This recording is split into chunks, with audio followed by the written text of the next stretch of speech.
ansiedade é algo normal que a gente tem, que a gente chama de fisiológico.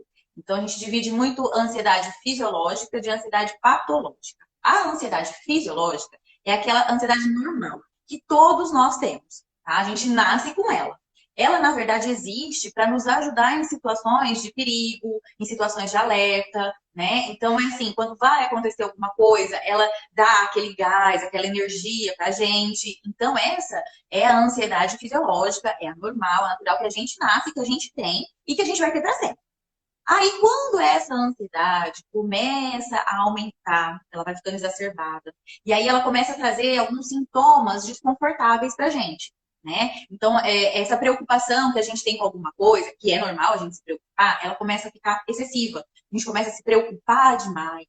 Essa preocupação começa a atrapalhar o nosso sono. A gente começa a querer viver o dia de amanhã ao invés de viver o dia de hoje, né? Então, eu falo que, assim, quando essa preocupação, quando esse nervosismo, isso gera uma angústia na gente, começa a gerar um sofrimento, começa, às vezes, até nos paralisar, né? Tem pessoas que começam a ter crises em determinadas situações, não conseguem, por exemplo, ir ao trabalho, né? Começa a prejudicar o relacionamento em casa, com filhos, com marido, né? Devido a tudo aquilo que ela sente, porque ela começa a ter sintomas físicos até, né? Por conta dessa ansiedade. E aí, quando ela fica assim, é tão extrema, tão intensa e causa prejuízo, causa sofrimento, essa é a ansiedade patológica. Então, quando a paciente chega para mim e fala assim, doutora, a ansiedade tem cura? Doutora, isso vai acabar na minha vida? Gente, a ansiedade, a gente tem ela. Então, a gente não vai tirar a ansiedade da nossa vida, a gente não vai eliminar a ansiedade. O que a gente vai fazer é colocar ela de volta no eixo, deixar ela novamente em equilíbrio para que ela volte a ser fisiológica, volte a ser normal, né? A nossa ansiedade é normal, deixe de ser patológica. Então, não é que a gente vai se curar ou não, a gente vai reequilibrar essa ansiedade, vai voltar ela no eixo. Então, isso é a ansiedade. Muitos pacientes chegam para mim querendo que eu relacione a parte física com a parte emocional. Porque, na verdade, vem muito junto, né? Não é só físico, nem só emocional, né? Como você disse, a gente tem que estar em equilíbrio, é tudo muito junto. Nosso organismo é tudo interligado. Então, não dá para separar a saúde mental da saúde orgânica, né? Da clínica, né? Enfim.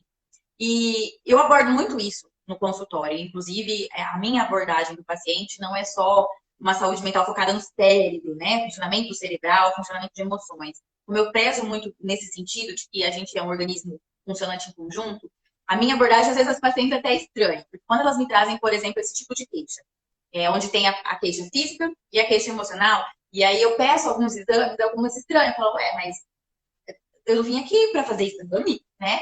E sim, porque eu preciso ali descartar essas causas orgânicas que estão levando a esses sintomas físicos para eu poder ver se realmente o fundo é emocional ou não é um fundo clínico, né? Porque se for clínico e eu conseguir abordar, ótimo. Se for clínico e eu não conseguir, eu vou encaminhar para a ginecologista, né? E agora, se for emocional, se realmente a gente vê que a causa ali do transtorno é de fundo emocional, ou seja, vem ali, às vezes, realmente, uma alimentação que está desbalanceada, num contexto familiar, gera um emocional ali, uma ansiedade em relação àquilo, né?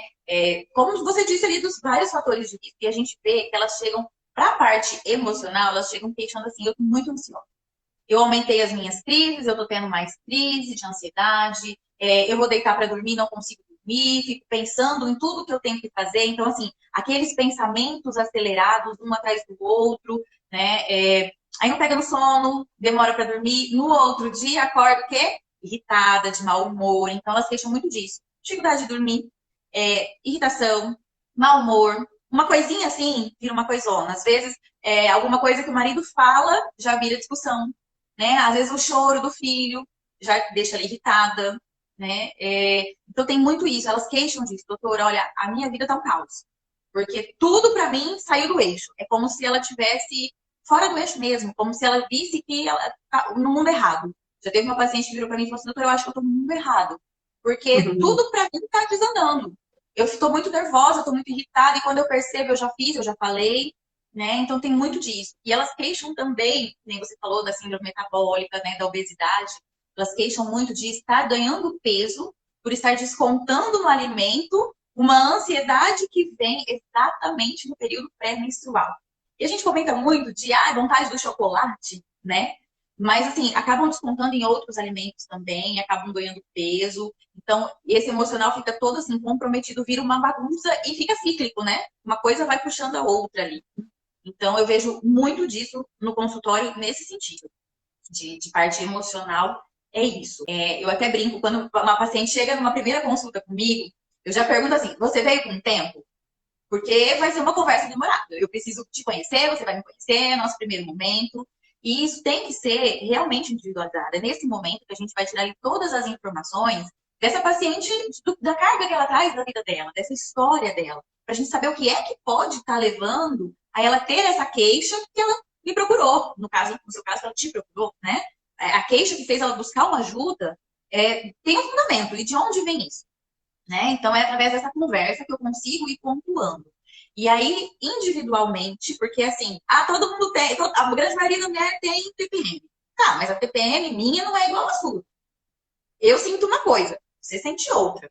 Não necessariamente o mesmo hormônio que modificou, está em desequilíbrio em mim, está em você.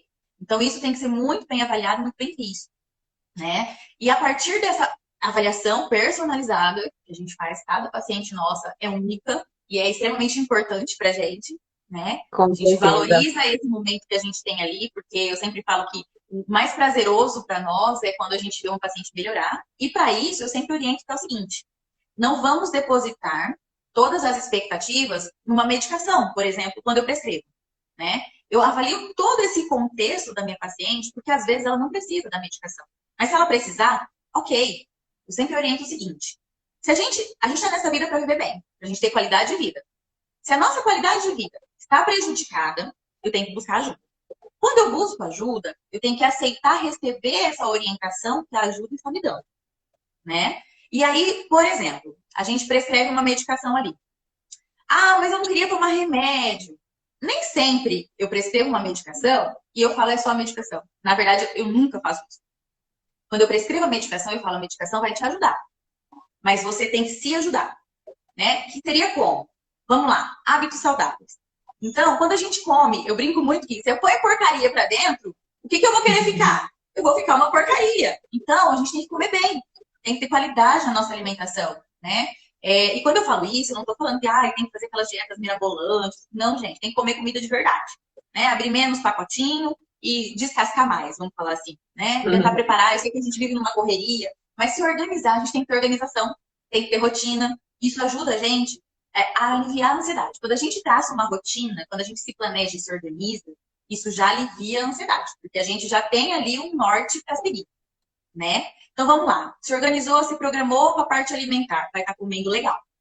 Aí a gente coloca uma atividade física nessa rotina que a gente organizou e que a gente planejou. A gente vai estar liberando hormônios muito bons, né?